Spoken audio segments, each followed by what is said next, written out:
और आप सबको मालूम होगा 4 नवरात्रे होते हैं। उन 4 नवरात्रे में 2 नवरात्रे गुप्त माने गए और उसमें भी जो आषाढ़ महीने का जो नवरात्रा आता है, जो आज से प्रारंभ हुआ है, कहते हैं अगर कोई स्थिर होकर एकांत में बैठकर भगवान शंकर के नाम का मात्र संबोधन श्रवण कर लेता है, सुन ले, गुनगुना ले, शिव को याद कर ले, तो कहते हैं शिव और शक्ति की दोनों की कृपा उसके ऊपर बनी ही रहती है।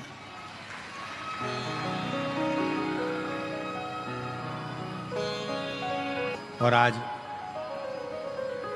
वही नवरात्रे, गुप्त नवरात्रे से ये शिव कथा संचेती परिवार में प्रारंभ हुई। और उसमें परिवार को तो साधुता है, पर साथ में बैजापुर वालों के भी कोई 2 लोटे जल का कमाल है, ये पक्का है। की कथा आपके माध्यम से ये संपूर्ण बैजापुर वालों को श्रवण करने का सौभाग्य है।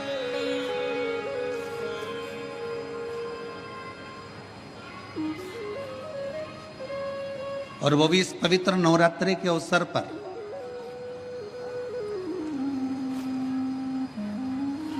एक बेलपत्र के वृक्ष की महत्वता शिव महापुराण के प्रारंभ ही बता देता है। और फिर निवेदन करेंगे, आज से नवरात्रे प्रारंभ हुए हैं, 9 दिन तक। ये गुप्त नवरात्रे के 9 दिन, अगर आपको ऐसा लगता है कि शिवजी आप बाबा मेरी नहीं सुन रहा, बहुत संघर्ष का जीवन चल रहा है, बहुत परेशानी का जीवन चल रहा है, बहुत कष्ट का जीवन चल रहा है और कोई मंजिल, कोई राह, कोई मार्ग दिख ही नहीं रहा, तुम्हारा कैसा भी दुख है, जो आज गुप्त नवरात्रे प्रारंभ हुए हैं, आज से 9 दिन तक का एक नियम ले लो गुप्त नवरात्रे में कि मुझे शिवजी के मंदिर में अशोक सुंदरी वाली जगह पर एक बेलपत्र मां हेमवती माता के नाम से, कौन सी माता? हेमवती, मां हेमवती के नाम से एक बेलपत्र अशोक सुंदरी वाली जगह पर समर्पित करूंगी। 9 दिन का एक नियम धारण करो और 12वें या 15वें दिन आप देखिए आपका जो दुख है मेरा बाबा उसको काट कर ही रहा। गुप्त नवरात्रे जो आज से प्रारंभ हुए हैं, गुप्त नवरात्रे जो आषाढ़ महीने का ये गुप्त नवरात्रा है, इस नवरात्रे में हेमवती माता का स्मरण करना, एक बेलपत्र का पूजन करना, या एक बेलपत्र के वृक्ष के नीचे आप 9 दिन तक भी, अगर मंदिर तक भी नहीं जा सकते, मंदिर में आप बेलपत्र रखने नहीं जा सकते, तो आपके घर के आंगन में, द्वारे पर, बगीचे में, आपके घर के पास अगर कोई बेलपत्र का पौधा है, वृक्ष है, उस बेलपत्र के वृक्ष के सामने एक बेलपत्र का पत्ता रखकर भी अगर आप उस पर जल चढ़ा रहे हैं या पूजन कर रहे हैं हेमवती माता के नाम से, तो उसका फल आपको मिलेगा। और मान लो बेलपत्र का वृक्ष भी नहीं है, हम मंदिर भी नहीं जा सकते, हम कहीं नहीं जा सकते, घर से बाहर कैसे निकलें, पानी तेज है, जलवृष्टि हो रही है, बहुत सा पानी है, तो क्या करें?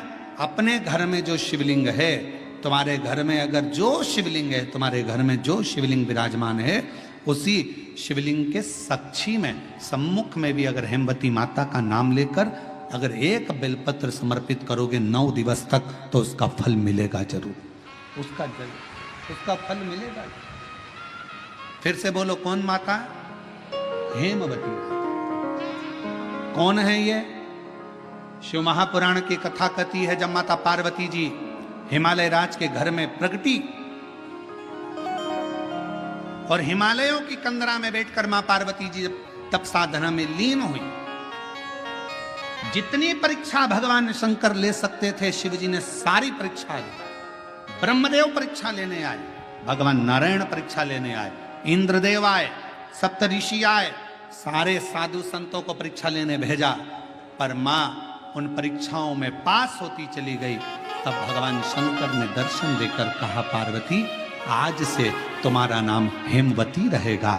सुनो पार्वती, तुम्हारे इस नाम की आराधना जो तुम्हारे गुप्त स्वरूप में करेगा उसको मनवांचित फल की प्राप्ति हो जाएगी। और वो फल, आज कथा अगर प्रारंभ हुई है और आप लोगों को मौका मिला है तो इस कथा का स्मरण अपने जीवन में जरूर करें।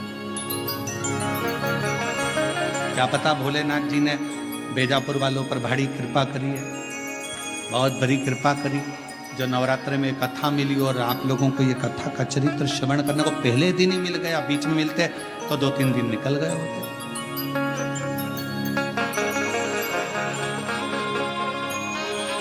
शिव, तो शिव के पास में जाओ, भगवान शंकर के करीब में जाओ, शिव जी के नजदीक में जाओ, देवादिदेव महादेव के पास में जाओ तो चेहरे पर थोड़ी सी प्रसन्नता।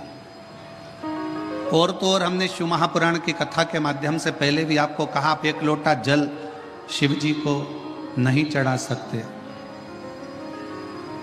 आप भगवान शंकर को अगर 1 लोटा जल नहीं चढ़ा सकते, आप भगवान शंकर को बेलपत्र नहीं चढ़ा सकते, आप भगवान शंकर को अगर एक पुष्प भी समर्पित नहीं कर सकते, शंकर के मंदिर में भी नहीं जा सकते, शिव के मंदिर में भी अगर प्रवेश नहीं कर सकते, शंकर के मंदिर में भी, भगवान शिव के द्वार पर मंदिर में भी अगर नहीं जा सकते, तो पहले भी कथा में कहा, फिर कह रहे हैं बेजापुर की इस पवित्र भूमि पर कि शिव के मंदिर भी ना जा सको तो शंकर के मंदिर के सामने से जब निकलो तो थोड़ा सा मुस्कुरा कर निकल जाना, तो भी शिव करुणा कर देते हैं, शिव कृपा कर। थोड़ा सा मुस्कुरा कर निकले, थोड़ा सा मुस्कुरा कर निकलोगे तो भी भगवान शिव करुणा कर देते हैं, कृपा कर देते हैं, दया कर देते हैं।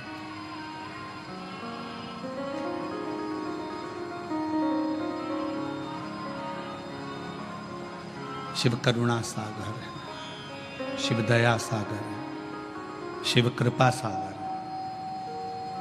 और शंभु शरणे पड़े मांगो घड़ी रे घड़ी, दुख काटो दया करी निदर्शन आपो। शंभु शरण पड़ी मांगो घड़ी रे घड़ी, दुख काटो दया करी निदर्शन आपो। बेजापुर की इस कथा का नाम बेलपत्र शिव पुराण दिया। उसका कारण एक ये भी रहा कि आने वाला जो समय है वो श्रावण का महीना है।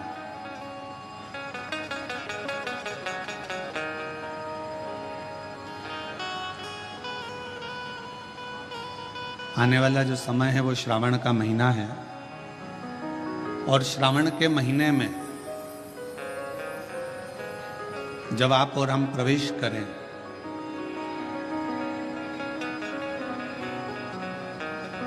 तो आपको और हमको ये मालूम होना चाहिए कि बेलपत्र की महत्वता क्या है।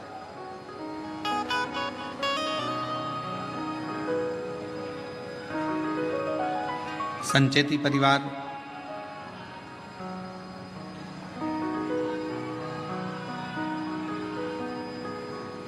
आज जो ये पवित्र शिव महापुराण की कथा को प्रारंभ करा है,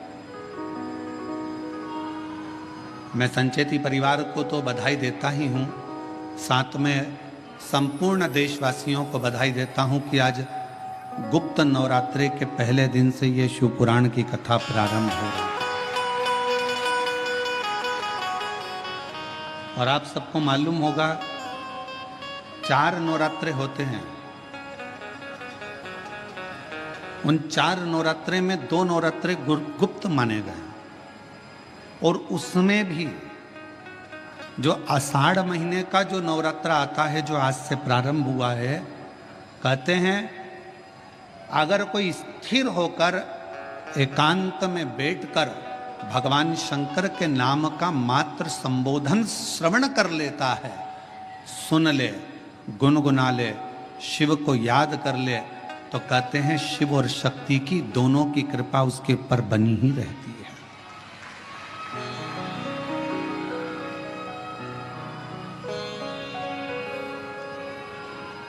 और आज वही नवरात्रे, गुप्त नवरात्रे से ये शिव कथा संचेती परिवार में प्रारंभ हुई। और मेरे भोले तेरा सहारा है, मेरे भोले तेरा सहारा है, मेरी नैया हाथों किनारा है, मेरी नैया हाथों किनारा है, मेरे बाबा तुझे पुकारा है, मेरे बाबा तुझे पुकारा है, मेरी नैया हाथों किनारा है, मेरी नैया हाथों किनारा है। शिव जी की कथा कर, ब्राह्मण और ब्राह्मणी के घर में संतान की प्राप्ति नहीं थी, दोनों के घर में औलाद नहीं।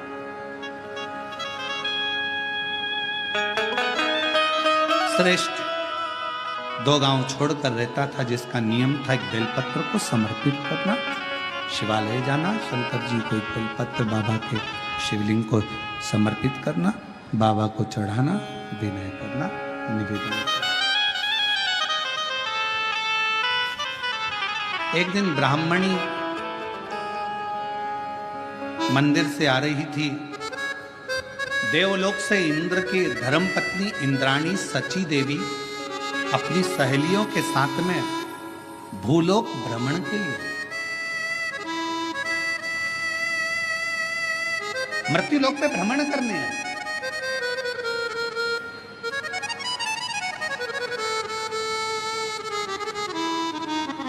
ब्राह्मणी रो रही थी। इंद्राणी सची देवी ने, इंद्र की धर्मपत्नी सची देवी ने उसके पास जाकर पूछा, तुम्हारे रोने का कारण क्या? कहा, मेरे घर में संतान का सुख नहीं, मेरे घर में औलाद नहीं है, और अब तो मैं वृद्ध अवस्था की ओर जाती जा रही हूं, पर मेरे घर में औलाद नहीं।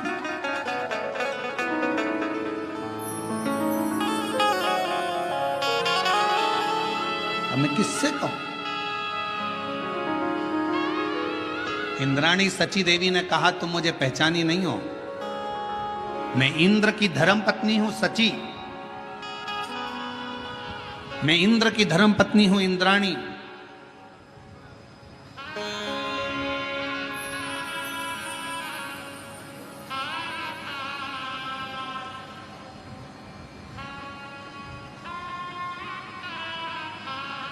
ब्राह्मणी ने हाथ जोड़कर कहा, इंद्राणी जी, आप देवलोक में रहती हो, एक बार अगर हो सके ना तो भगवान से मेरे लिए पूछना जरूर कि मेरी किस्मत में संतान है कि नहीं, मेरे भाग्य में औलाद है कि नहीं, जरा पूछिएगा, एक बार जरा भगवान से पूछिएगा, उत्तर जरूर देना इंद्राणी जी, आप निवेदन है आपसे, कहिएगा, प्रार्थना है आपसे। जब बहुत कई लोगों को बहुत बड़ा रोग हो जाता है, रोग होने के बाद वो कई बार दिखते हैं, मिलते हैं, तो कहते हैं, गुरुजी बहुत कष्ट का जीवन चल रहा है, बहुत रोग हो गया, बहुत बड़ा रोग हो गया गुरुजी, ये मिटेगा कि नहीं मिटेगा? हम हमेशा एक ही बात कहते हैं, डॉक्टर शंकर का एक रूप होता है।